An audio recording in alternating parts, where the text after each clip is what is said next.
All right. It's another free and open chat Sunday. We are live. Already Good. joined by Mr. Dan. How's it Hello. going? Doing well. Yeah. Yeah.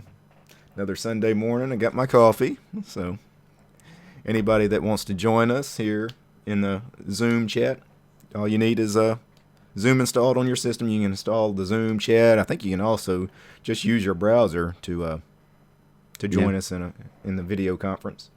Zoom, the client, is available on Windows, Linux, Mac, Android, iOS, pretty much any computing device. So, I think so. and it's pretty easy video conferencing platform. I like Yeah. it. I kind of prefer it to things like Skype. Definitely prefer it to Hangouts. Never liked Hangouts. Hangouts has some weird stuff to it. The reason I don't use Hangouts is you guys look great in Hangouts. I don't. And the reason is because the person that's actually hosting the Hangout, their image is mirrored. Yeah. Yeah, Yeah. and Google does that because they say people are used to seeing themselves mirrored. So my image of myself is mirrored, but all of you guys look normal. So- Right. and when I And you record it, yeah, it looks crazy. Yeah. yeah. Zoom lets you flip it around either way. Hmm? There's a set for that, I think, in Zoom. Will it? I In believe Zoom? it does. Yep. Oh, well, okay. I haven't checked it in Zoom. Yeah, you're right. I think Zoom does. Yep. Yeah. Thanks for the super chat, Matthias. Appreciate that. It says, hello, DT and friends. Got a few people here early. Big Pod was here. Actually, he's joining the chat now. Ghost was here. Mhm. Breadmoth was asking, we're going to talk more about the code of conduct thing. I have lots to say about it. I think you should be more concerned about it. We can talk about it. I don't think you're going to get me that concerned about it, though. I don't get that concerned about most anything in life. So, a lot of the code and conduct thing about people being concerned about it involves a lot of what ifs. I'm just not that kind of person. I don't get involved in, the what might happen kind of stuff. Right. So, but I understand a lot of folks are that way. So, if you guys want to chat about it, feel free. This is, of course, a free and open chat Sunday. Hey, Yeah. Derek. Well. Hey, Hey. Ricky, how's it going? I'm doing good. Mm-hmm. You have no video today. It's just a black screen. Yeah, I've been sick over the last few days. Okay. Yeah, not a problem. I was just making sure you knew you didn't have any video because instead of the normal, screen with your name, it was just, Yeah. solid black. Okay. Well, I hope you feel better. Hello. Yeah, I'm a little. I'm still a little sick, but I am better than what I was a few days ago. And I think that was Big Pod saying hello. We heard you. Yeah. Carmine didn't do a thing tossed Friday. He's not feeling well either. Yeah. Yeah. These things go Hello, around. BT. It's that time of year. What my sound weather's working? changing. Yep. Is that Yep. Hank? Was that? That's me indeed. Okay. Kind I of thought sick so. myself as well. All right. Yeah. Yeah, everybody's audio is working, I think. Climby, you here? Hey. Yeah. Yep, you're good. Zoom conveniently decides to ignore the system defaults, apparently. Yeah. Yes, it does. It does. It does that in Linux. You're in Windows today, Hank? Nope, this is the No. new sound setup, currently with a replacement sound card, because like, a massive shout out to Silent Robot. Mhm. He managed to get my extreme issues to less extreme issues. Okay. So instead of me being robotic, echoey, distorted, it's now a mild crackling sound, but that's still unworkable. So I'm using a separate replacement sound card, which his fix coincidentally also fixed. Mm-hmm. So there's a slight hiss sometimes, but this one is actually bearable. Yeah. Okay. I'm But the pretty depth of Pulse Audio insanity I will talk about later, probably after the code of contact to lift you guys up from depression again. We could talk about Pulse Audio all day and not cover all the problems with Pulse Audio. It's actually almost only good news with Pulse Audio. Yeah. I've actually been comparing it to the Windows Audio service. I've been really getting my hands dirty with it, and so far I really like it, which is not something you hear very often. Mm-hmm. It does have a lot of flexibility, that's for sure. Mhm. I'm Yeah. actually And some trying. of the default behavior that it does, I really, really appreciate. I'm actually trying a new Ubuntu configuration that I just thought of just recently. I'm pretty much trying Ubuntu 18.04 on my laptop with the OpenBox window manager. Yeah. Nice. I ran OpenBox for years on a Ubuntu. Actually, that was one of the first things I did when I made the switch from Windows to Linux. I started out with Ubuntu and quickly decided I didn't like the back then the GNOME 2 desktop, and I started looking around at other things, and I quickly fell in love with just going window manager only. That's kind of been my thing forever. So I found OpenBox early on, and I ran OpenBox for years before finally moving around to other things, trying Awesome, Xmonad, Qtile. You know, tried a lot of other window managers too, but never went back to a full desktop environment. Yeah. Yeah, BSPWM is on that laptop behind me. Yeah, Mm-hmm. Hey guys, can you hear me okay? yeah, you're good. Yeah. Yeah, Yeah. we can hear you just fine. Mhm. I messaged Ben, by the way. He'll be in here in a few minutes. The only thing with trying OpenBox on Ubuntu is, Ubuntu doesn't have any kind of like OpenBox variant, no community spin with OpenBox pre-configured. So when you sudo apt install OpenBox and you log into an OpenBox session, it is a black screen and nothing else. And you're wondering, did I just break my computer? No, you just haven't configured it. So No. Well, it'll be configured once I install 10.2 and a few other things on it. Yep. Mhm.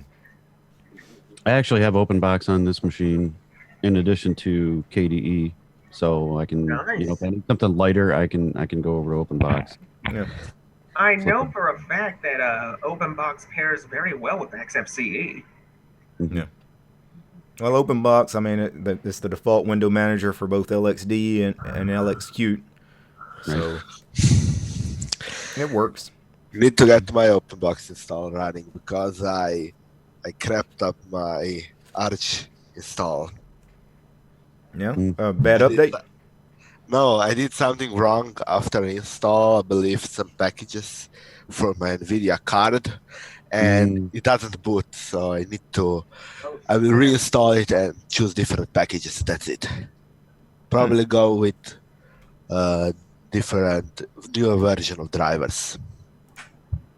Yeah, sometimes one driver will work. I sometimes have to use the older NVIDIA drivers. Sometimes that latest one that you get with Arch, it breaks everything. AMD has very good support for drivers in Linux. Yeah. AMD all the way for me for specifically that reason. AMD is good, but problem is almost no laptops are AMD, especially nowadays. Mostly find NVIDIA. That's why I actually chose NVIDIA, because I need a new laptop and I wanted a laptop with graphics card. So I chose this one, and it has NVIDIA 1050 Ti. So I got Ubuntu running thanks to your Discord. Had a bit of a problem, so they helped me out. Mm-hmm. And then now Arch, I probably installed wrong driver. Yep. I think So for the next machine. laptop users, I actually like NVIDIA a lot more than on the desktop, because on my experience on my laptop, which has also NVIDIA hybrid graphics and Intel graphics, Yeah, like the NVIDIA driver is absolutely horrible for everything else than gaming. Like, my animation issues are off, the scaling is off, but I can then switch back to the Intel driver and enjoy all of that just fine. And when I want a game, I go to the NVIDIA one, and then my games run fine. So it's actually best of both worlds for dual graphics users, if you do go the NVIDIA route. I actually have it set up so it automatically switches to NVIDIA graphics card when I'm playing games, but otherwise it's Intel graphics card. So that's mostly because of battery, because NVIDIA card drains battery like right away when I'm not plugged in. So I want to have Was it it. also the issue that you needed help with? Because the last time I tried Bumblebee on 18.04, it's been such a nightmare, I just abandoned and went back to dual graphics again. It was mostly because of install. It kept freezing, and it was just the what is it called? I had to set Nuevo mode set to 0, so I didn't load Nuevo drivers. Yeah, the no mode And- set. So would you? Yep.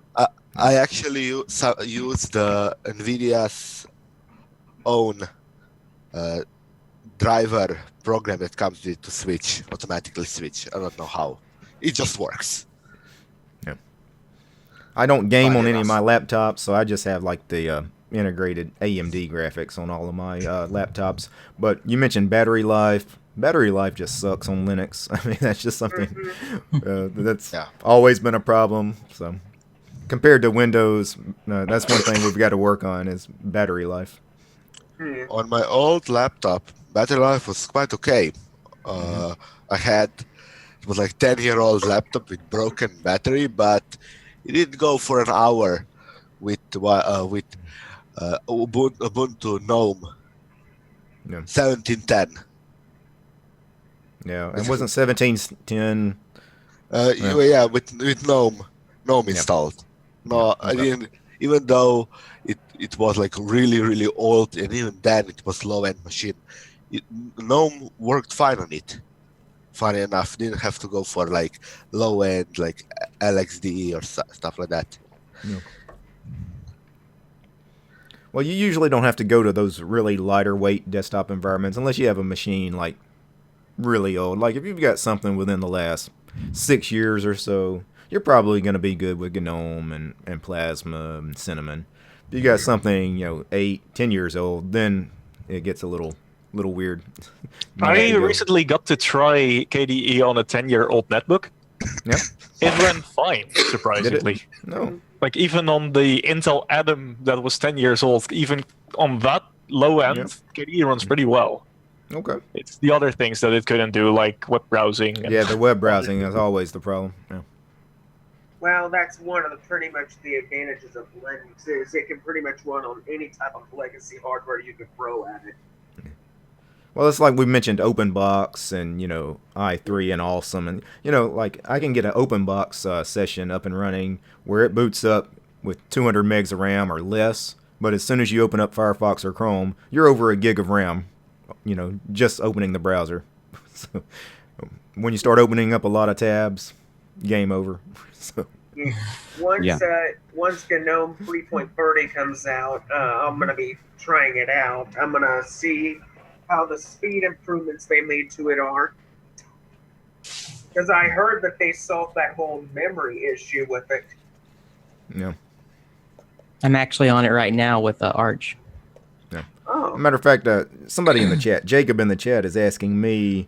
I use Manjaro. Everybody knows that as my daily driver. Why don't I use Arch? I have used Arch, just not using it now because Manjaro is working for me. I installed Manjaro. It's not broken. So, I think when it comes to Arch, Manjaro is like the easiest version of Arch you can actually get used to.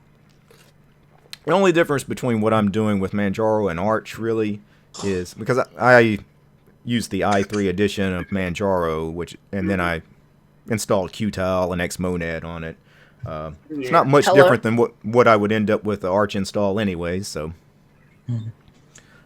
yeah, who was that saying hello? We heard you. That's me. All right, Oh, hello. welcome aboard. I know people get surprised by my age, and I use Arch. used to How be old just are like you, that Jacob? when I was young. How old are you, Jacob? 13. 13 Oh, and your crap. own Arch. Wow. Nice. Yeah. Very nice. He's a big Um, shot. Ooh. I will say one thing. I think Linus Torvald made the right decision by stepping back for a little while. He really needs to not only work on his behavior, but he needs to work on his approach to other developers. Well, I mean, it's the right choice because it's his choice. I mean, he says, he wants to step away for a little while, and I'm a little bit more in the middle of it. Yeah. I think it's the good choice to work on his behavior because he's the other extreme of the spectrum and just insults people for no real reason rather than the code. Yeah. The thing is that if you follow Torvalds, he's always been very clear, like, I don't care, it's all about the code. If it's shit quality, I'll just call you out on it. Right. And suddenly, complete 180, he's off. He's going probably to like diversity training or whatever he's going to do to fix that issue. It makes me wonder if it's actually forced by, for example, a large company like Microsoft or anything like, hey, we can't have this. This is our motto. We can't associate with you. You have to do this or we'll pull out. I think something like that happens because it's too drastic of a change for him to suddenly go a complete 180.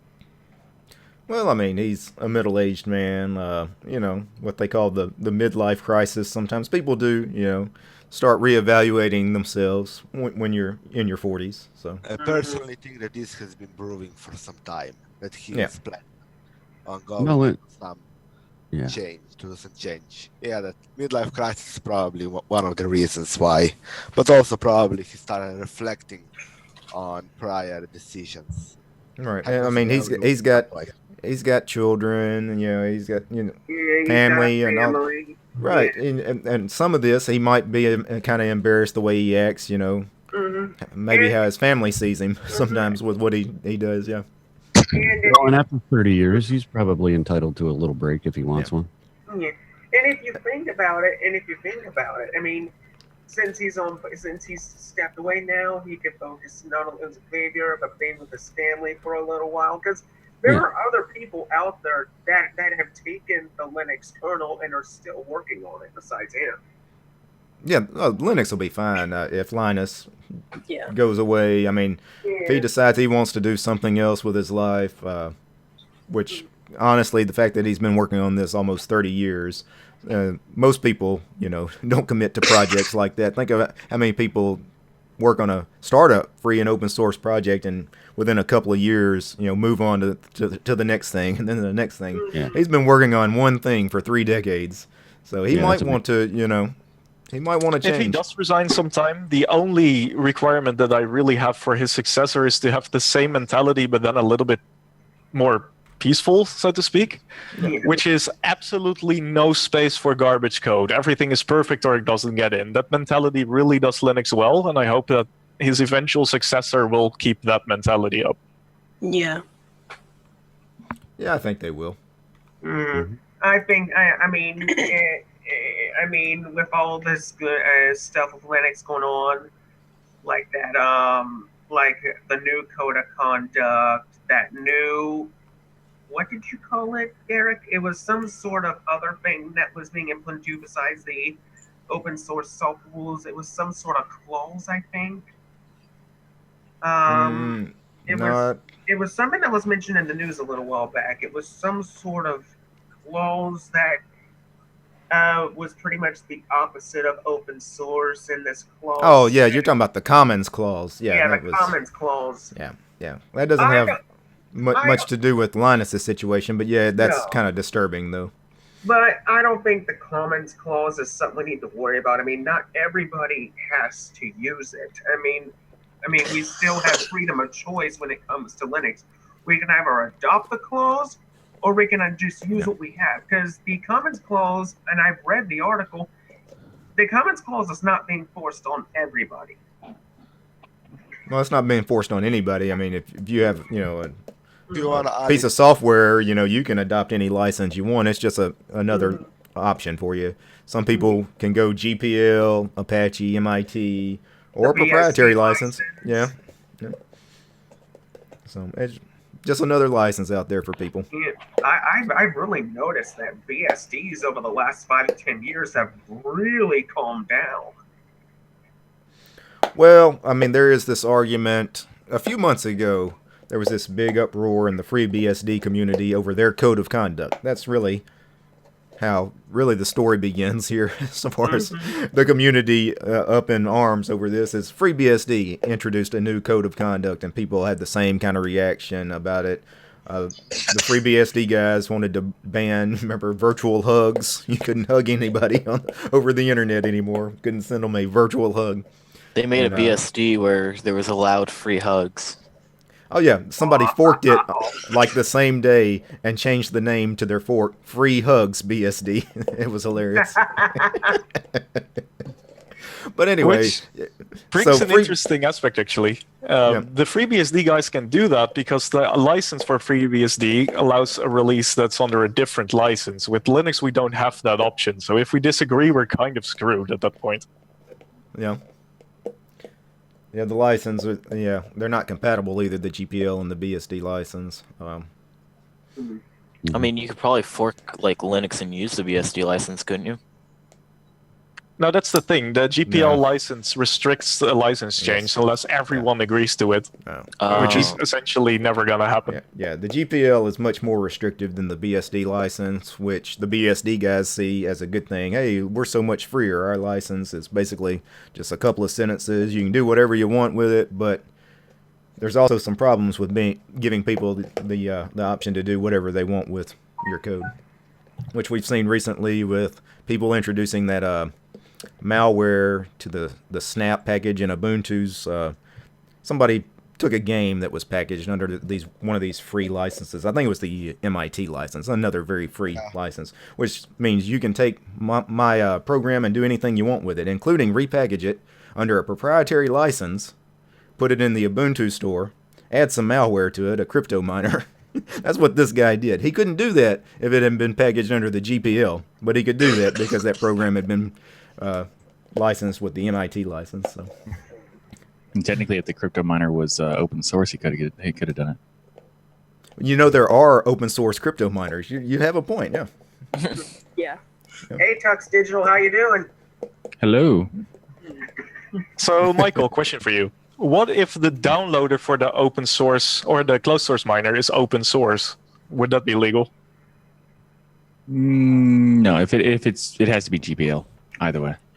Yeah, I mean, if the code that's embedded is completely open source, but it then later downloads a closed source component, doesn't that work? It depends, because if whether that download that closed source component is connecting to any software that is GPL based. Because I really can't answer it. It depends on how it's structured.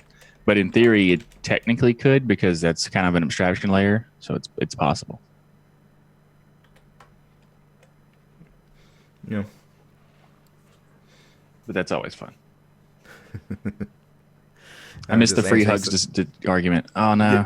Yeah, the free hugs. You didn't want to be here for that. It was the code of conduct for FreeBSD. We went back a little while. So yeah, if we're going to debate code of conducts, we got to start with FreeBSD. So. Yeah, that was a bad one. Yeah. FreeBSD has been around for years. You know, I really love the Microsoft license. Of course. All I gotta say about Microsoft is they're just a cancer. No, they're not that bad. For the last couple of years, since Satya Nadella got in, they are kinda on one side of the company they are really, really good. On the other side of the company they are really bad. Yeah. So it's basically a coin toss. Basically, if you go Windows or anything proprietary, you hit a wall of bad things, or if you go anything that is completely new and is kind of open source, that's at least a bit better. Let's go like this. For example, it's .NET Core.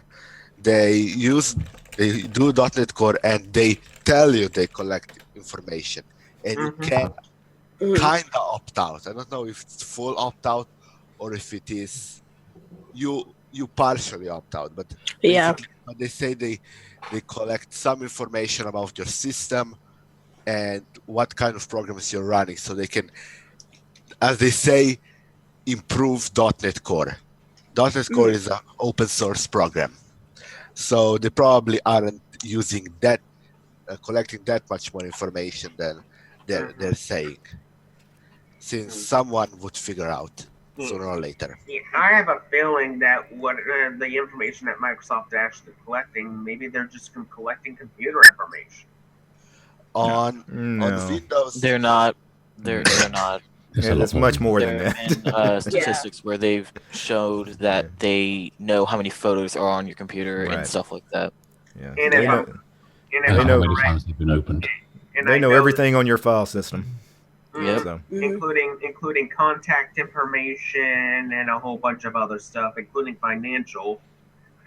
Keep in mind, a lot of those things are synced through Microsoft services through different means. For example, if you've got Cortana on and you search in the start menu, that's all going to get uploaded because it dynamically tries to guess which document you want the most. Yeah. Contact lists can be synchronized. If you use Office 365, you will probably have a lot of that synchronized as well. So Windows at its core is sending debug information. It's just all these extra features they added in that send everything needed for that specific feature that makes it a whole gigantic privacy mess. Yeah. But it's not just system information either. I mean, if they just wanted to know what CPU and GPU you were running, that sort of thing, screen resolution, they'd tell us that. But they say, we're collecting this data. We won't tell you what it is. They're scanning your file system. They actually know what's. Tell you. Right. At least they are not just saying that they just get like fake crap. They just say they're gonna take some stuff, but they're not just gonna tell you. They're data mining you is what they're doing. That's what they're. Let's be clear here. On many times I installed Windows, I see what they are asking you they're collecting, and when they're asking you, they're quite specific. They ask you if you want your typing patterns to be sent to them, if you want that to be sent to them, the other thing to be sent to them. You can all opt out, but problem is we actually don't know if that's actual opt out. Henki would probably have more information on that since he's doing stuff on corporate level. But if I would believe Microsoft, I would say they do allow opt out. But they allow opt-out of some stuff. So the way you can do it is originally you could turn pretty much everything off, and with the feature updates, they're actually removing those settings one by one, essentially. So like the minimum you can send is basic telemetry, which is like generic device data, etc. But even then, if you send basic telemetry and you have OneDrive, then OneDrive might send you what's on your OneDrive because it's synchronizing that. And it's just still... Yeah. It will never be entirely zero, and the thing that Microsoft has been caught with in the past is that even if you set your host file to block those things, it will just ignore the host file entirely. Yeah, but well, now you got to go into the registry editor like every so often to turn that crap off. Which I did. I've built a PowerShell which is about, I think, 14 kilobytes large to set the settings that I want, and then they release a feature updates, and those registry settings are either ignored or changed again. Yeah. But here I have another question.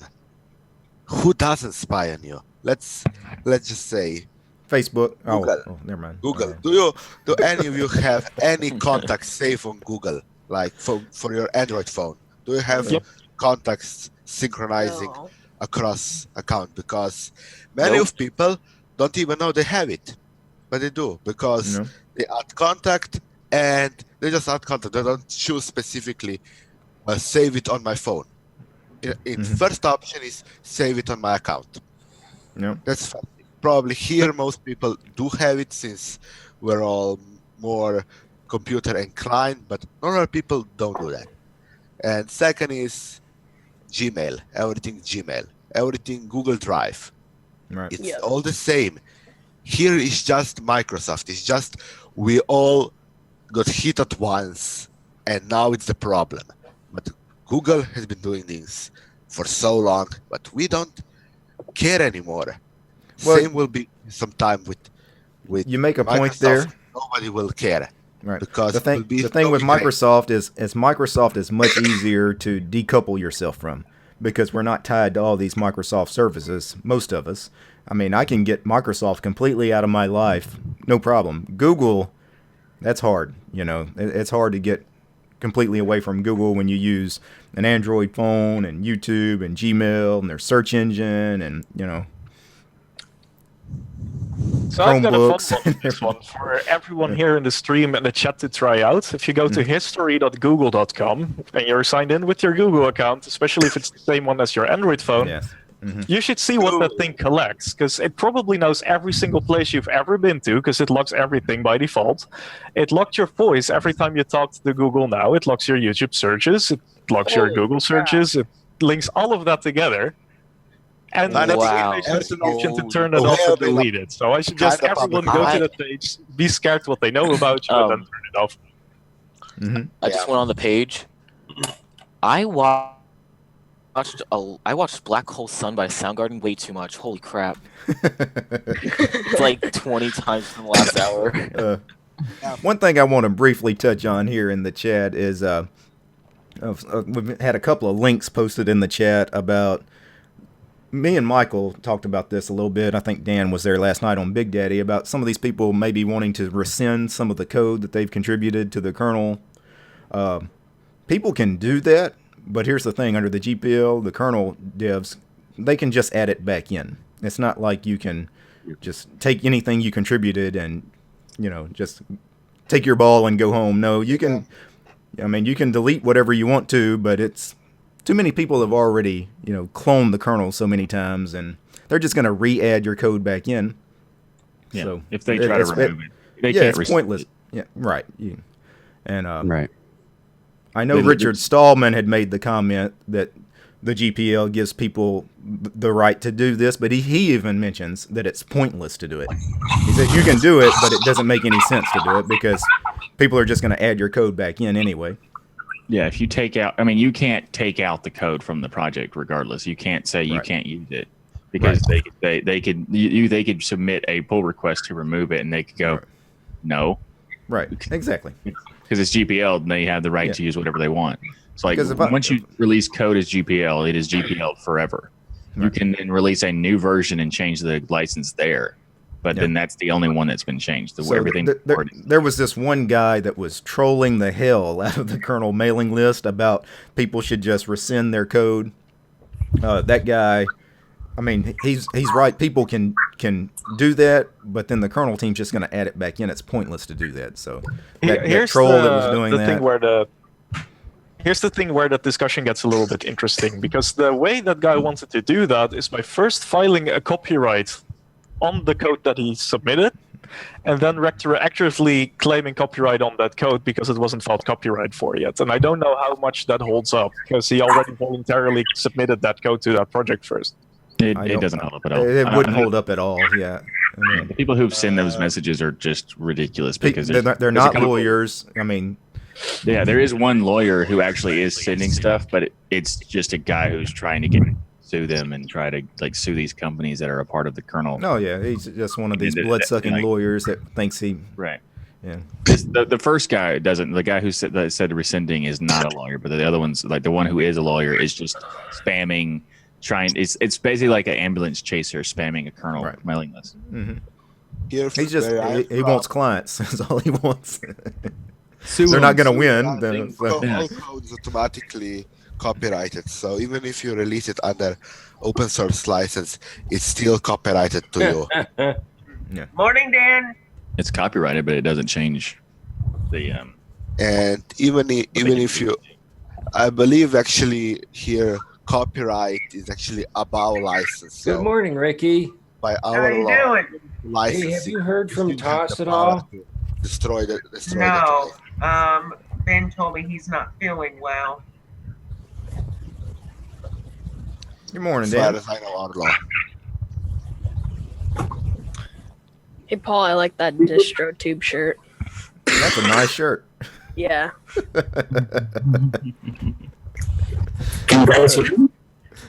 You know where you can get that? At tuxdigital. No, you can't get that over it.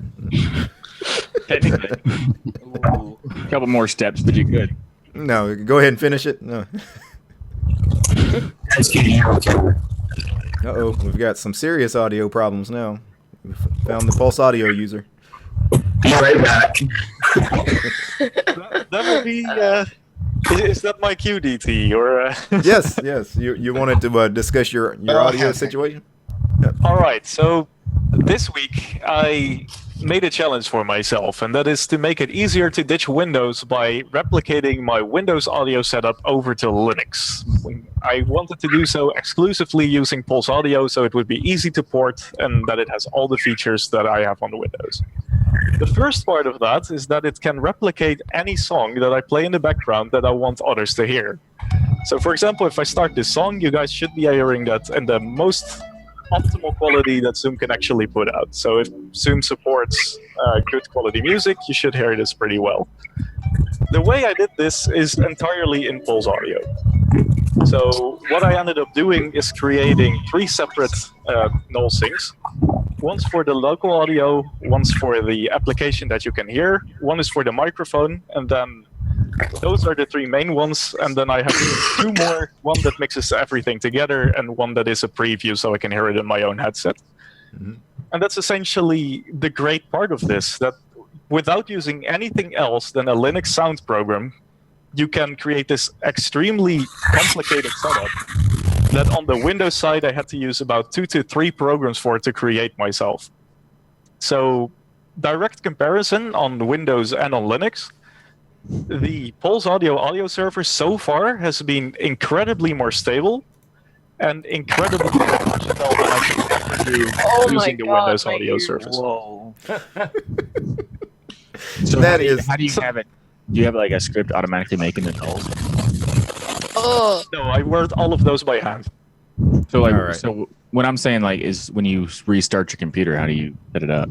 I actually created my own default.pa file, which is in the config directory, so it will just load these config things in that I put in, and it will be the same every single time. Okay, so you're doing it, That's but it's working in an ordered system then, right? Yes. Well, I actually can use literally the same file for my laptop, for my desktop, and for my USB sound card. Because what I noticed is the great thing that Pulse Audio does is it gives the same number of the syncs on pretty much every hardware. So it's always sound output 0, microphone 1. Yes. That's how you can tell one application to use a particular microphone, and if you unplug it, it's still going to remember it. Yes, but not only that, microphone 1, when I have my USB sound card in, is the USB sound card. Microphone 1, when I don't have it in, is my normal PC front audio. And microphone 1, when I use it on the laptop, is my laptop audio port. So I don't know how Kubuntu exactly set this up to be that way, but it's always microphone 1 is the one that I need. So I can literally just copy my config around and have it work, which I really was surprised by. That is interesting. That's the cool part of it. Then I went into microphone troubleshooting hell, and I'm not sure if Silent Robot is still in this call. Yeah, he's here. I'm still here. He's the one who is trying to help me with it, because I'm currently using a separate sound card, which sounds a little bit thinny. He can tell you what kind of mess we went through today to get it at least somewhat bearable sounding. Complete hell. Hey, Paul. Yes. You have some serious audio issues. Can't hear anything? Ooh, it's way too loud. Overmodulate. Way too loud. Way too I don't loud. think I'm going to be able to hear you talk for 30 more seconds. I'm just saying. Alright, how's this? Turn your Way mic down. a little Turn more. it Way down. way Way down. down. Way down. Alright, Up to 1%. how about this? No, it's still very distorted and Really?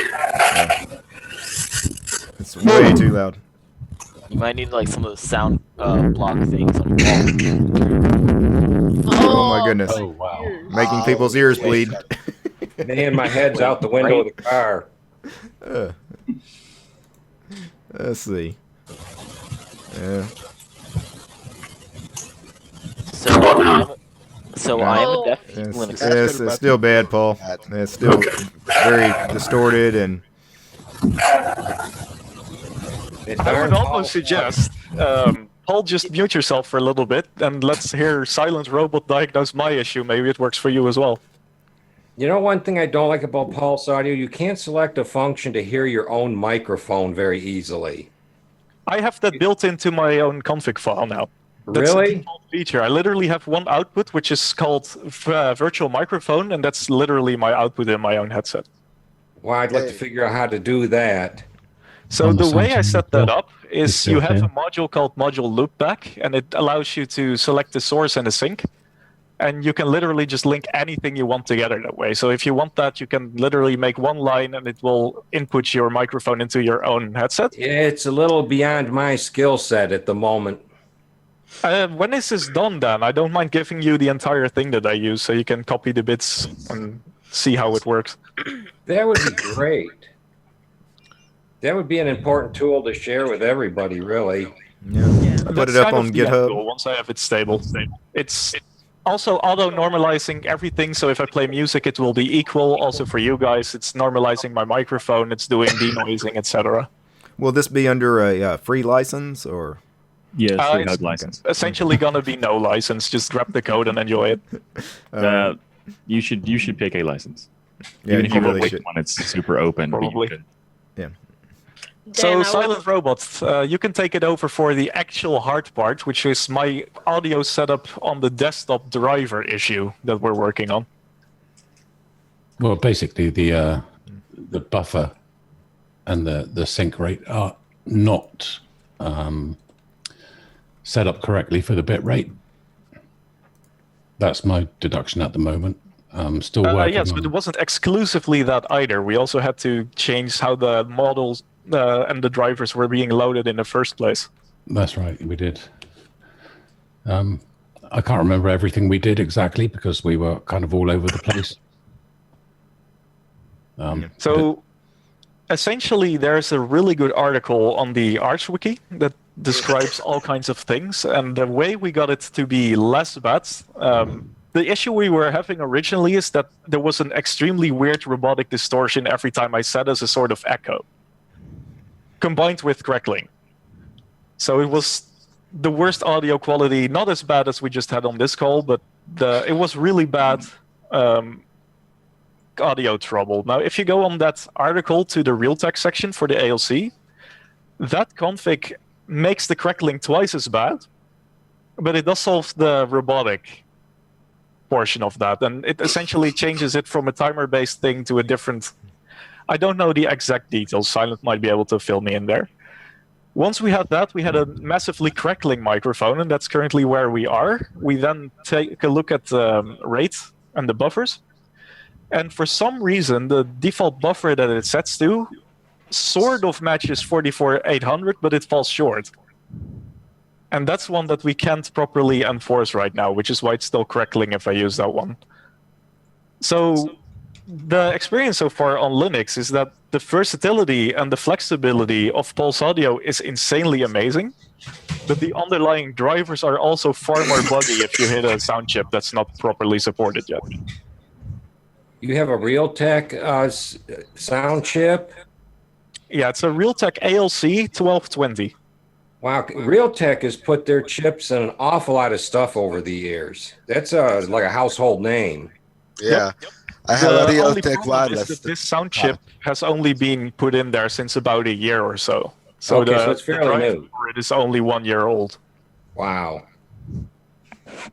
I know what that's like to have hardware that's not supported. Like I have all new stuff. I have the Ryzen 7 processor and the Asus X470 motherboard, and I can't get anything in the Ubuntu 18.04 to work properly with it that uses that base. For me, it's slightly older. I got an X370, also brand new Ryzen 7 system with the Vega 64. So anything kernel 415 and up will work. No. Ish.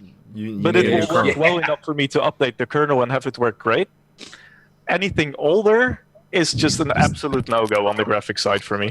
Right. That- 'Cause 1804, Dan, is still using the 415 kernel, so if you got newer hardware than that, you'll need to. That ALC you should 12. probably check level That's actually not true, DT. The 18.04 uses 4.15, which is why it's usable for me out of the box. Isn't that what you said? Yeah, 4.15, yeah. Yeah, I'm I using thought one you of said those. 4.14. I might what have. would be the I- best, what would be the best Linux distro for like AMD? Because I got my computer has like an AMD CPU and a GPU. I didn't choose that, but like It depends. basically any distro of Linux is good with AMD. But if you are looking for something special, you should probably go to Level 1 Text Forum. They are like AMD fanboys there. For me, personal And they experience know on a a lot modern about- AMD system doesn't really matter which distro you're using. Just make sure the kernel is the newest you can do, because it will ship with the newest AMD GPU drivers. It also Yeah, matters. but That's probably why I'm not able to run the Steam Play game, because it said it's like Platinum how it runs, but mine just wouldn't even load up, and I'm using Debian Stable, so that kernel's pretty old. Yeah, Wow. you have to have a new Yeah. kernel and a new driver. Yeah. yeah, For Steam, the biggest problem that you're going to get with Proton is the fact that DXVK requires newer things than are in the default Mesa. So if you look at the Proton wiki, or the GitHub actually, there is a install script for Ubuntu 18.04 that updates everything to the latest one. If you also do the portion for SteamVR, it will also update your kernel to the latest kernel, and that combination is really powerful for Steam Play gaming. And yeah, on anything there, really on anything AMD, you should check out Level 1 Text. Actually, they have an article on exactly that, how to run DXVK and Wine on AMD hardware. Also, just curious, what hardware AMD do you have? It's pretty freaking old. It's like the CPU is an AMD Phenom FX 5000. Then Okay, nothing. Then All right. that's basically But the GPU's what is it? R7240, I think. Might be wrong. Yeah, is it? Did you get an updated GPU in it? No, okay. So the computer that I have, it's like a theater PC my dad had, but the hard drives died, so I put in mine. And my friend gave me his old GPU. Hey, Kiwi, Mm. can I give you a piece of advice? Run Yeah. away from that computer as soon as you can. I have a bit better graphics card than that on my desktop, and as soon as I could, I ran away. Yeah, It's older AMD is going to be crap. a very bad experience. Yes. R7 is crap. If I had The- money, I would totally try to get a new computer. I have this really old laptop, but it can't really run games. It's more like a business laptop. The issue that you're experiencing, Kiwi, is also pretty logical that you are having. So the reason that Steam doesn't work properly for you is because the newest features are baked into the AMD GPU kernel driver, which is the new one which supports all the development that they're currently doing. Older cards are not supported by that. You need at least a GCF generation card to be able to load that kernel driver. So you're probably using the old Radeon driver, which was not properly done, and from a period where everything was closed source. Oh, And in that case, it doesn't matter how new your kernel is. You will still have that old kernel module supporting your graphics. All right, Well, we've got Is that some. your audio, wait. Hen? We got some When I- crazy bad feedback coming through. Yeah. is that me or? I think it's Ricky. It's Ricky. Oh. So, all Well, right. on Arch Linux, when I'm installing something, I install the ATI Yeah, kernel, I'm and gonna have to mute that Ricky. runs perfectly fine when I'm using ATI when I'm using Arch Linux, but on Debian it's just weird. The problem is because you have an old kernel, you have an old CPU and a fairly old GPU as well. There was a time in AMD where they didn't care about Linux at all, and their drivers were garbage. And that was Yes. about 10 years. There was about a 10-year gap of where they didn't care at all. They started caring about 4 years ago. So anything 4 years old or newer is going to have great support through the kernel and open source drivers and everything else. Anything older than that is pretty much going to be a pain. That's going to be completely unsupported. You may not be able to get some of their older GPUs to even work. Yeah, So. it's possible. And as far as the proprietary drivers that you would need for, like back then, you would need the proprietary drivers for gaming and stuff. You can pretty much guarantee they're not going to be supported. Yeah, I guess I'll save unmuted it you for there, the Ricky. It laptop. might be a short or something in the cord. It's really staticky. I see you're wearing a. What Ricky headphones. is having is actually familiar to me since of today. The same thing on the issues that I'm having happens when I start Audacity up. It somehow glitches the microphone to the fact it runs at such a high rate that you will have to slow it down by 11 to be able to play it. On my system, when that triggers, the only solution is a complete reboot. I haven't found any other solutions yet. Yeah.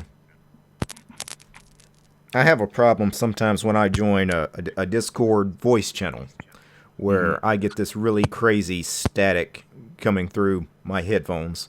And then you can And- wait and 30 I- seconds. That and it crazy just goes static away. that you're hearing, that happens for me as well. But Yeah. the issue I was having with my microphone is that exactly that static is permanent. Yeah. Well, the problem with Discord is that Discord has that static in general. That's Windows people get that too. So like it just lasts for like 20, 30 seconds and goes away. Yeah, it does settle down. I don't know. I've had it last on me a long time with more than 30 seconds. If it was just 30 seconds, I could wait it out. But sometimes, I have it 5, 10 slowly. minutes later, it's still going. Yeah. Are you a Chrome user or Firefox? Well, usually Chrome works for me. The moment I shut down Chrome with the Discord call still open, it somehow stops, at least on the laptop. No, I actually just use the Discord client, so I usually don't. I use the Discord client, but if I then start and stop my browser, it stops doing that for some reason. Oh, yeah. sorry. I usually have the browser open anyway, though, when I'm on Discord, so yeah. Exactly. So if you close and restart the browser, there's a chance that your call then suddenly works fine. Yeah. In the chat, quickly, Ghost Mirror is asking, NVMe, any of you guys play with any of those devices? How is the compatibility with Linux? I haven't used it. I have so- NVMe drive, and compatibility is awesome. It's Is the it? best thing you could get. I'm kind of waiting for them to come down in price, even Yes. though I have an open socket on my motherboard for one. You know the difference Price. between a hard drive and an SSD. You know, like that experience, the difference. Yeah. Not exactly that drastic, but it's close. Like, But it it's is- another it is- step Yeah. forward. Yeah. Yeah, it is noticeably different when you have an MV, whatever. Right. So if we're the ones The- that the have NV. drives like that, or The no one more- I'm the letters are too annoying to say. There you go. NVMe, actually, even if you get like 256 gig drive like I have, if you just install OS on there, it's so much better than SSD and hard drive. Yeah. I wouldn't go away from this setup I have now and in this new laptop. Yeah, you couldn't do NVMe Actually as a laugh. storage. It's too expensive to Oh, get yeah, any of the they're basically just operating system drives. Right. And you gotta be careful with the chips too, because a lot of the newer motherboards have the SATA socket there, and they're not compatible with the NVMe socket. You have to actually buy the memory that goes, or the drive that goes in that particular socket. Yeah, you have to have M.2 because M.2 is Yeah, the, M.2. That's what I was gonna. yeah, they're not meant to be SATA. Those are specifically meant M.2. So you have to have the NVMe and M.2 are basically the same form factor. Like the NVMe has an extra protocol basically attached to it. It's You can have the- M.2 without it if you wanted to. NVMe is the new version of what is it called? Yeah, I don't remember what this. It's how drives are connecting and speeds, and about speeds and stuff like that. I believe it's called AHCI or something like that. I don't remember. What was used on old motherboards with SATA, but for SSDs it's kind of bad. And just quickly, Breadmoth in the chat. Thanks for the super chat there, Breadmoth. It's asking about file systems on SSDs. Does everyone just use Extend4? Yeah. That's usually what I use, and I don't bother doing encryption either. That's usually the next question people ask, do I encrypt my drives? I don't bother, but... I don't bother either because I've had to go fish stuff off drives that the distro crashed, but I could get to my data and pull it off with another distro. Because if you encrypt the drive, if you lose the keys to it, you could have a problem if you need to. I'll see y'all guys later. I'm gonna go install Arch. All right. All right. Good luck. By the way, I'm gonna use Arch. Yeah. I3. Remember. Yeah. I3. Okay. Nah. Open box, my dude. Yeah, that's better anyway. I like Plasma. i3. I like Thailand window managers. Man, I don't understand the keybindings of i3. Just confuses me. Dude, I have them like drilled into my head. I changed them because they're bad. Ooh. Well, when you have to Actually- open your menu with like such a weird 3-button combination, like why? Why I'll don't try you that. use a mice? I think I'm gonna try i3 though for the first time. I made all my i3 shortcuts, like all Vim shortcuts. Breadmoth was also asking about F2FS. I guess that's a file system that Samsung developed. Is that for the like the Android devices? Yeah, or? they did it for their phones. Yeah, it's a flash-based system, so it's so not. It wouldn't work on your SSDs or anything. Okay. I mean, you could do it. but you Actually, shouldn't. it would work quite okay because SSDs are flash based, but okay. Yeah, you could do it, but it's not meant to be that type of flash usage. Right. Yeah. It's meant to be like a more of like a FAT32 style. And a lot of people, when I'm use NTFS and EXT, since I use NTFS for like data partition, which is shared between Windows and Linux, and EXT for Linux, and NTFS for Windows. My setup, I go completely basic. And a lot of people, when they ask about, about what file system I use, and I always say Extend4, they ask, why don't you use ButterFS? It's usually the next question. It's because stability, There's a reason most distros default to Extend4. So I like Extend4, but also XFS. It's a good one. Yeah. I had a storage device, multiple storage devices, that I use ZFS on them. Yeah, ZFS is good, just as long as you have ZFS something that supports it. Really, really good for NAS and Mm-hmm. similar stuff. Yep. It's great for storage, and outside of that, it's great for storage. Yeah. Bring your audio up just a little bit, Big Pod. You're a little low now. Breadmouth has got another super chat in there. Yeah, he's asking about trim for SSDs. Do we even fool with that anymore? I know in the early days of SSDs. Yeah, it's way easier now because most distros just have it built in. Right, so it's not something most people don't even know about trim. So.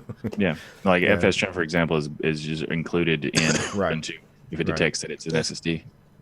I mean, I've installed SSDs, and in all my machines here, I've never had to fool with anything. You just plug it in and it works. So. Yeah, that's more of a trim just makes it perform faster, especially with like deleting stuff. But like now, I think it's rare that a distro doesn't have trim. Yeah. Are you guys familiar with Luke Smith? Yeah, I know Luke. Yeah. He's got a good haircut too. I like his haircut. So. Yeah. I'm working on a fork of Larbs, so I can just use it after I install Arch, and then it sets up all my configs and programs. Is it any better now? Yeah. That sounds a lot better, yes. Mm-hmm. Still, for some reason, so you just got something for you. Yeah. That's good. If you look in the DistroTube Discord, I created an adapted version of my script that does only the microphone preview. It needs to be tested, but it should work out of the box with your primary sound device. Yeah, we'll check it out. Yeah, sure. It should add a new sound adapter in your list called Virtual Microphone or Microphone Preview. And that one is the volume that you want the preview in, so you can completely disable it at any time. Nice. We'll have to give it a spin. The full version also does all kinds of processing and allows you to send you applications like music back to the other ones. But this is the preview version that does only the microphone stuff. Yeah, it was like when I bought all this multimedia stuff, I'm like, okay, I can see the camera, but I can't boomerang the mic around to actually hear, myself in the headphones. And I'm like, how do I know how to set this up if I can't hear myself? I'm just guessing on others to tell me. Okay. One warning, to make sure that I don't absolutely crash in this call, I couldn't test it. So it's on your own risk, but if it doesn't work, just delete it from the config directory. This is not a replacement for default.pa. It goes in your home folder in the folder .config and then pulse. Right. You don't want to overwrite the default /etc/pulse. Yeah. Exactly, because you want to this do one your actually own. includes that one, because otherwise it's going to include nothing and you're going to end up with a broken sound stack. Right. Because if you do something crazy with the default one in the /etc folder, If you break the one in your home folder in the .config folder, then it has nothing to default back to that's going to work. So Yeah, we don't want to kill the sound stack. Yeah, that would be bad. No, hey, it's hi not. Ben. In this case, if it ends up happening with my file, that's usually because the source is not set correctly. If that happens, just either change those or delete the file, reboot, and you're back to your normal one again. Yeah. Well, Okay. I'm having a weird scenario. So I have this HP ProBook 4530S. It's a killer laptop. It's got but the sad part about it is it's a Sandy Bridge. It's a Core i5 HD 3000 graphics laptop, and I tried putting Ubuntu 1804 on it, and it's not well equipped for KDE. I'll put it that way, because I've tried, and KDE runs like horse crap on it, and then I've tried Mate. It doesn't work well. I've tried XFC, it runs okay, but not to the best of its ability. So I'm just running out of stuff to try on it. So I eventually bit the bullet, kicked the can, and said, okay, this thing's going back to what it came with, Windows 7, and it seems to be running okay, except for the fact that it's not picking up my microphone. So I tried to join the Zoom call on it. I could hear you guys, but you guys couldn't hear me. So I said, okay, finally, I just said, okay, to heck with this. I'm joining on my phone, so that's what I'm on right now. So, Ben, I have a question regarding KDE for you. When I tried to install KDE for a friend on like an extremely old computer, it runs great there, but I do have to mess with the compositor settings. So what you can try is either change those settings around or disable compositing completely, so your graphics card doesn't have to do as many work. Then it usually runs pretty well. I find that disabling my compositor actually gives me like more screen tearing issues. Yeah. Yeah, it will in a lot of. I had it set to, at least on when I was running KDE 4, funnily enough, I had X-Render turned on, but I haven't tried KDE 5 on that laptop yet. Yeah. So So when you said you tried Ubuntu 1804 and then KDE, how did you use 4 on that? Because that doesn't exist. No. I was trying it on 1404. Actually, I haven't tried Ubuntu 18 on it yet. I was trying. Don't do the old versions. I was trying. When I tried 1804, I was trying X Ubuntu. Is what I meant.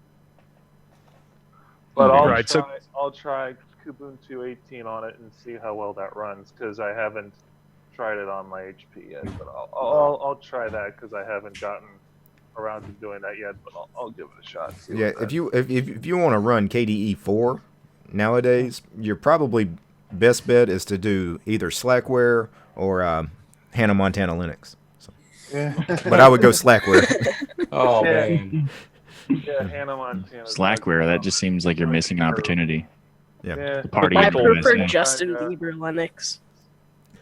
Michael, you would probably know this on top of your head, but isn't like KDE 5 like massively lighter than KDE 4? Because if you had problems with 4, I can imagine 5 running fine. Well, actually, a lot of people like to say that KDE is heavy, and it's not, and it hasn't been for the past like 7 years. Yeah. Yeah, I think a lot of it is our hardware is better now. When KDE 4 first came out, it was slow and buggy. When any version of a new DE comes out, it will always be buggy because they're changing so much. That's why GNOME 3 was trash when it first came out, and that's why 4 and when they went to 3 to 4 it was bad, and that's why when they went to 4 to 5, Plasma was like, the KDE team said, don't use Plasma, it's not ready yet.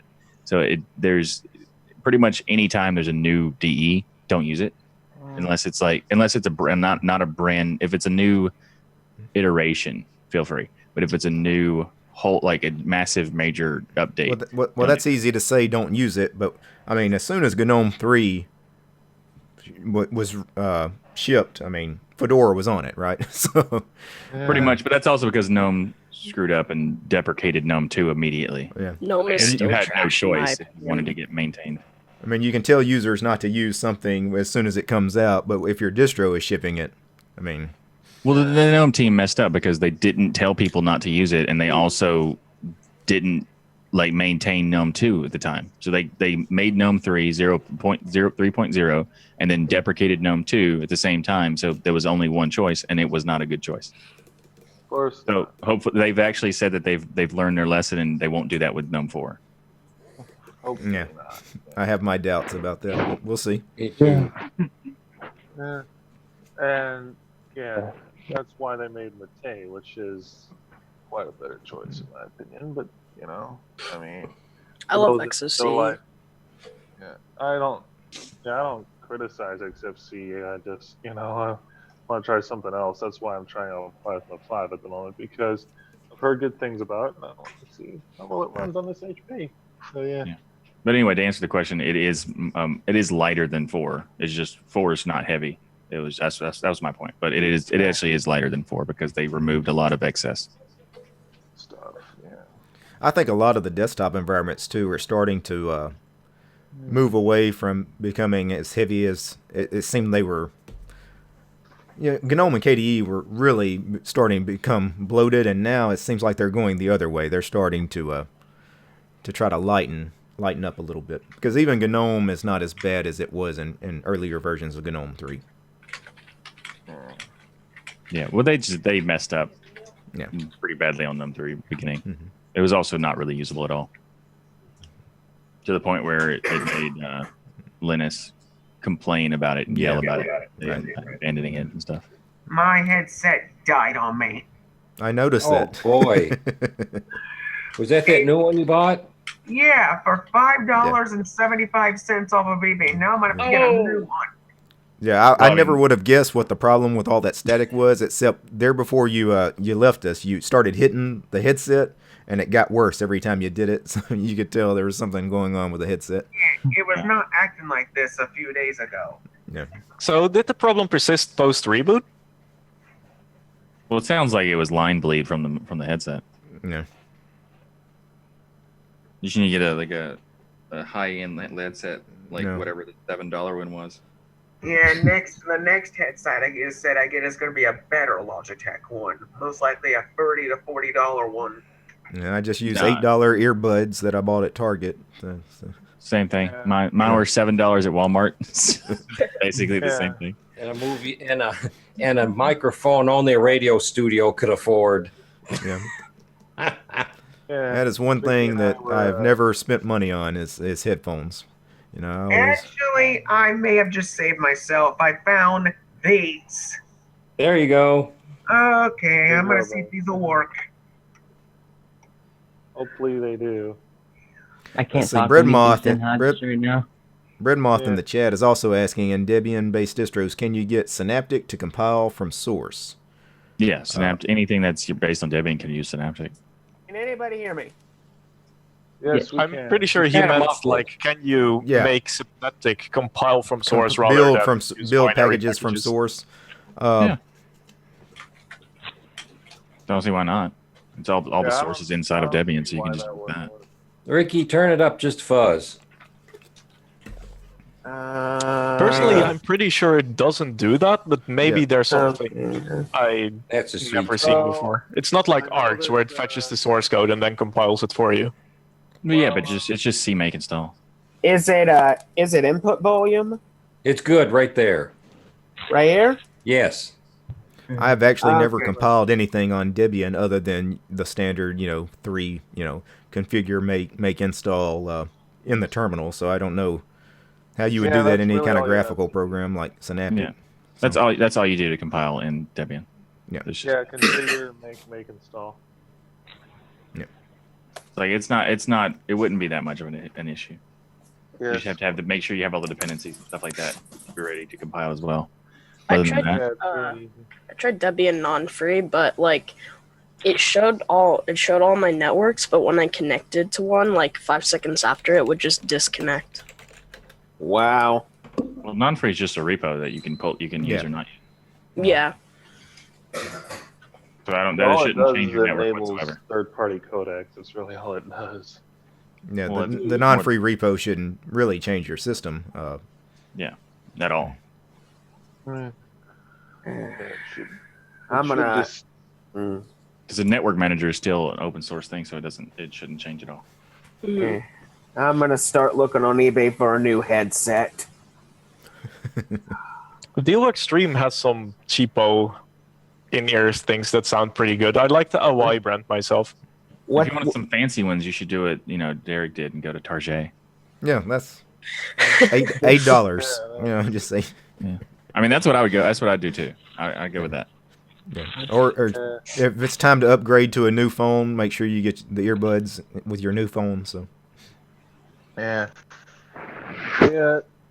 I'm on a iPhone 8 Plus, unfortunately, because.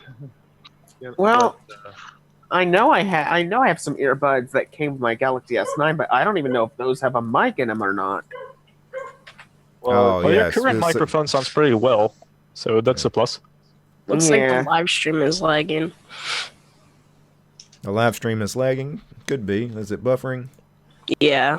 I don't see anybody saying something in the chat, but it does. It's doing for me. Yeah, too. on my end, everything looks good. I've got green in both the YouTube live dashboard and an OBS. So, but it could be on YouTube. It's back now. Yeah. Yeah, there are people saying that it's YouTube. Yeah, if it starts buffering, usually what you should do is just F5 and refresh. A lot of times that's just on YouTube's end. There's nothing I can really do about that. So. Okay, I think I may have just hit the jackpot here. Logitech H540 USB wired headset with microphone, $13.88. Yeah, Scott in the chat mentions that the video is now 144p. Yeah, that's on YouTube's end. Refresh the stream, and it'll be back in 1080. Or at least it should give you the option to. So that's a normal problem with YouTube. I see that a lot, when I view other people's streams. It's sometimes everything will just look beautiful in 1080 and then it'll drop to 144 for no reason.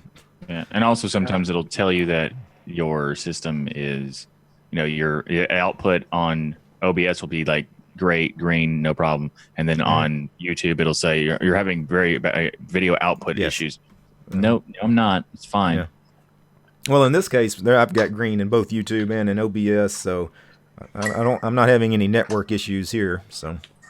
That's cool. The headset I'm looking at it has volume buttons and a mute button. That's all nice. Yeah. I probably would invest in a really nice set of headphones if I actually listen to music on my production machine here, or if I listen to the output from my mic. I never plug into my Blue Yeti and actually listen to myself. Yeah.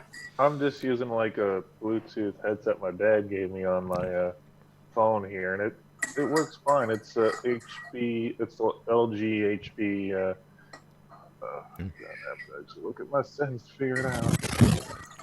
One thing about Paul, it's still bad. I'm not sure what's the deal with the. Yeah, it's strange. Yeah, they're the HBS 850s. It's pretty nice. Perfectly. The reason I don't plug into my Blue Yeti microphone and listen to myself is because that's another output for Pulse Audio to get confused about. So I've learned just.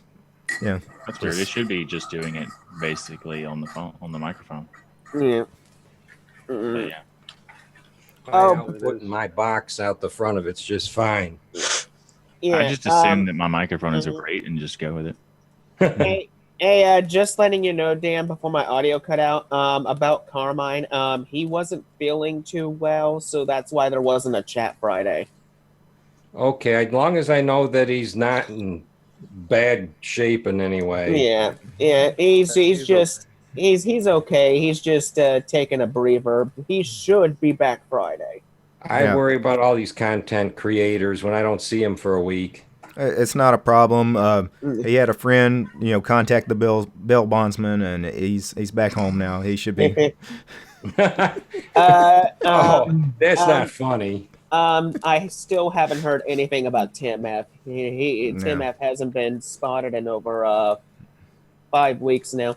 Tim F. For those who know, he was on his way home from Chicago, and he wasn't feeling well, so he checked into the hospital, and the doctors told him that he had a cardiac arrest. Yeah. Ooh.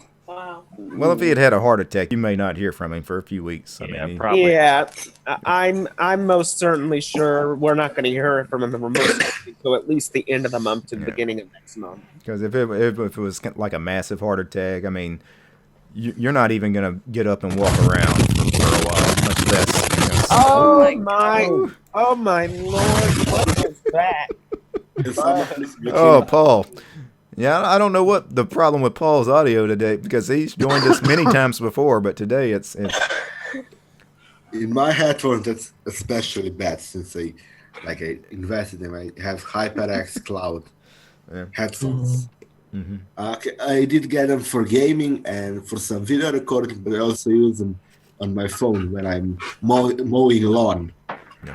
I like to have good headphones on all the time because I don't like lawnmower sounds.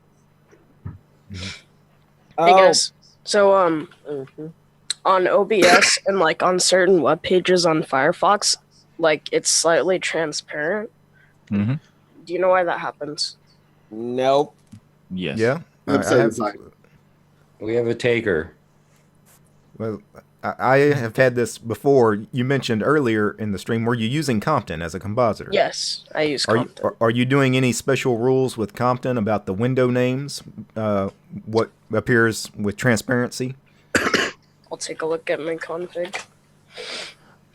Hey, Ben, you won't guess what I'm doing. No dang clue, man. Ubuntu and Fluxbox. The reason I mentioned that, Jacob, is if the window name for Firefox is whatever the name of the web page is, you'll see it at the top of Firefox, and it's constantly changing depending on the web page you're on. And if the name of that web page includes a word that is written in your Compton config file, I'm looking at then it that right now. I see that's that. why. Yeah, that would be why that changes. That's a new one for me. For example, if you told Compton that you wanted Tint 2 to be transparent or whatever, and you had a rule for it, and then you go in Firefox and visit a web page about Tint 2, and Tint 2 appears in the title bar as the title of the window, guess what? Firefox is now transparent because you set that rule for, yeah. Yep. Mm-hmm. Hey, DT, I have a question. Okay. What are some things I can use to customize my Ubuntu Fluxbox setup? Any ideas? I mean, what do you want to do with it? Well, I got the Fluxbox thing on top, but I need something at the bottom, like another toolbar or something. Are you using the Fluxbox panel, the standard panel that comes with it? Yeah. Because it's pretty configurable. I mean, it's actually not a bad panel, the one that comes with Fluxbox. If you wanted to use something different, though, I mean, you can install any panel or dock out there. You could install LX panel and do LXDE's panel and menu system. It works fine with Fluxbox and OpenBox. Or you could use XFCE's panel thing. You could use Docky. You could use Tint 2. There's a lot of Plank different would work, yeah. Plank, yeah. Yeah, I think you can do Fluxbox into the panel twice, can't you? Yeah, you could do multiple instances of the Fluxbox panel if that's what you're asking. You want a top and a bottom panel? Yeah. Yeah, you could do that. I'll help you do that after the stream. Okay. Yep, OBS is not transparent anymore. There you go. That is an interesting issue. Yeah. As a longtime OpenBox user that used to play with Compton, I've come across this problem before. So it's not something that happens every day, but it is weird when it happens. It's like that one web page you go to, and all of a sudden Firefox is like 50% transparent, and you can't figure out why. Yeah. Then you leave that web page, and it's all good. And you can have the same thing with the KDE window manager rules if you don't specify the settings correctly. For example, to limit it to one process name or to have a really wild card. Mm-hmm. Yeah, well, I mean, with Plasma, you can just not put it on the title and put it on the class name and stuff like that, so you can skip the title completely. But that can be a problem And since we were on Compton, somebody was mentioning earlier, we had a little discussion about OpenBox, and they had screen tearing with OpenBox. That is a common problem with OpenBox if you don't use a compositor. You need to use Compton if you're going to use OpenBox, and it'll solve a lot of the screen tearing issues you're having. It'll just fix all Never that. had any screen tearing and I don't use any compositor because I don't need any effects. Yeah. When I use Compton, I still get screen tearing, and I actually have to go to my NVIDIA settings and turn force full compositing pipeline on, and then that fixes it. Yeah. You get that set up when you get Manjaro? What setup? The Compton that you're talking about, the prevent No, system. you have to install Compton. Well, I it didn't depends. experience any of them issues till it crashed. And what version of Manjaro were you using? What desktop environment? Or XFCE with the open box. Yeah, the latest release. Yeah, I It's the think same one that crashed last week. I did find out. I did learn something from it. I did learn how to get to the terminal on boot up, and you press the Control Alt and F2 key, and then poof, there it was. Because I got all kinds of recommendations. Install the X server and the Xorg and all that stuff. I've tried monkeying with this thing so many times. It's not going to be the same Manjaro if I ever do get into it. Oh, yeah, I once know you for start me, deleting stuff, and it's going to be this Frankenstein build once you're done with it. So. I know for me, XFC's compositor doesn't prevent screen tearing, so I usually use Compton when I'm using XFC. Yeah. Yeah. I don't know if Manjaro's XFCE edition comes with Compton installed. If not, you just install it in with Pac-Man in the terminal or with the graphical software center they use. What are they doing? PAMAC? Yeah, it's PAMAC. Yeah, just search for Compton. And it's a quick install. It's a very small program. Okay. But you need to auto start Compton. So you need to find where their XFCE has all its auto start programs, the things that launch as soon as you launch XFCE. Make sure Compton is one of those. Well, that's good to know if I ever decide, because I'm at the point where I'm going to probably just wind up having to reinstall it because I'm not finding a magic bullet that fixes it even at the command line. Yeah, but this is part of the fun, Dan, is breaking things and then reinstalling. Sure.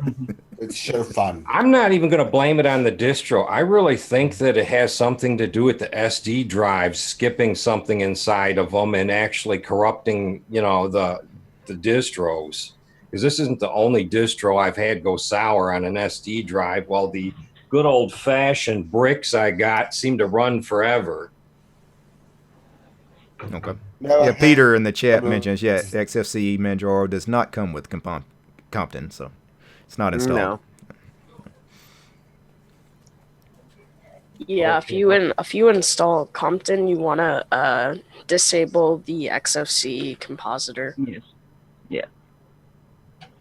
Well, if he's using the OpenBox window manager, yeah, you don't have to do that. Yeah, he shouldn't have a problem anyway. So. And the compositor tied into the window manager in XFCE. I really was getting used to that open box, man. That's the slickest thing because you don't have to do hardly any mouse button clicking. You just click it once and go to your program and click it again and it opens. Mm-hmm. You can also do that in Plasma, just so you know. Plasma will never be as light as OpenBox. I wonder what KDE 6 is going to look like. That'll be from a while from now. Yeah, because they're just now getting Plasma, really good. So I wouldn't be in a hurry to break things. And you won't notice it. It'll be totally transparent. Yeah. Actually, the visuals or the transition. The whole desktop. Yeah, it's possible. Everything will be single click by default.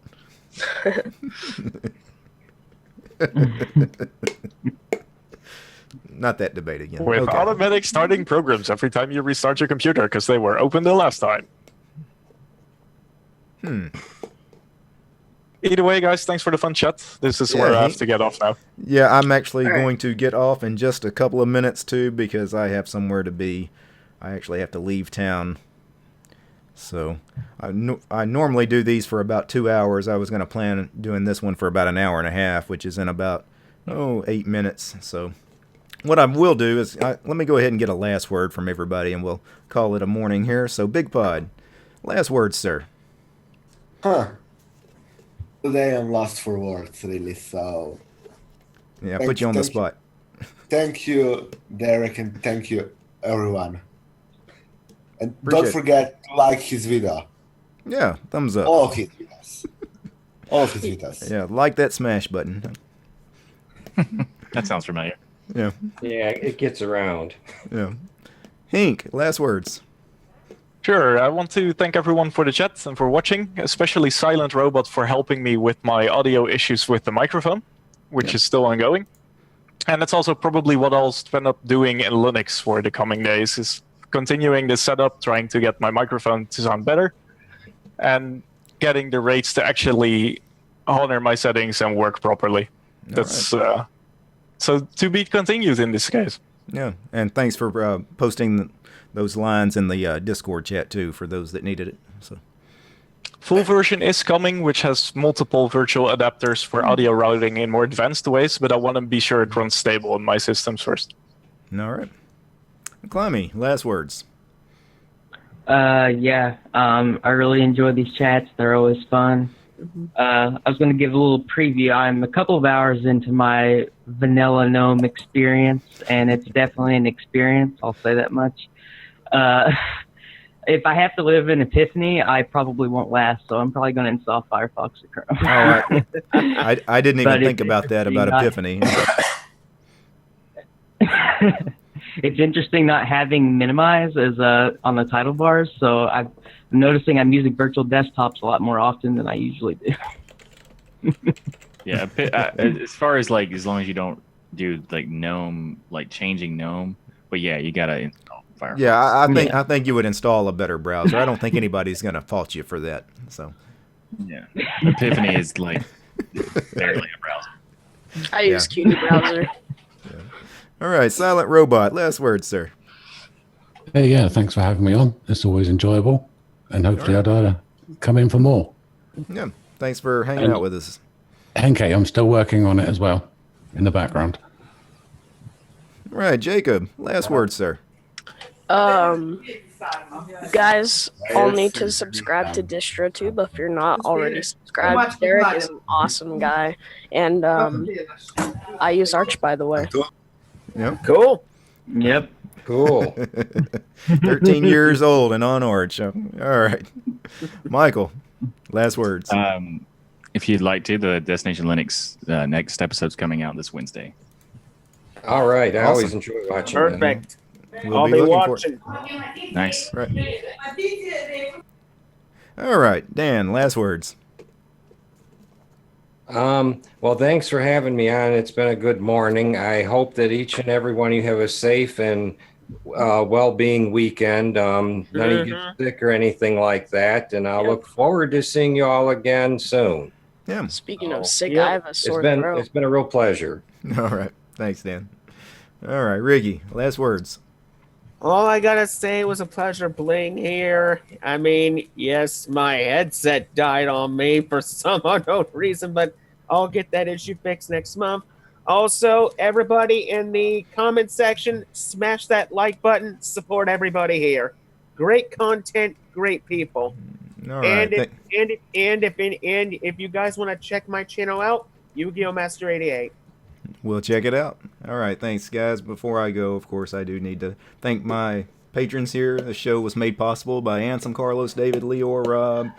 Also brought to you by all those fine ladies and gentlemen. You see their names on the screen. Appreciate each and every one of you guys. Peace. Goodbye. Bye. Goodbye. That list has grown to an unmanageable amount of people. Yeah, I might join that list.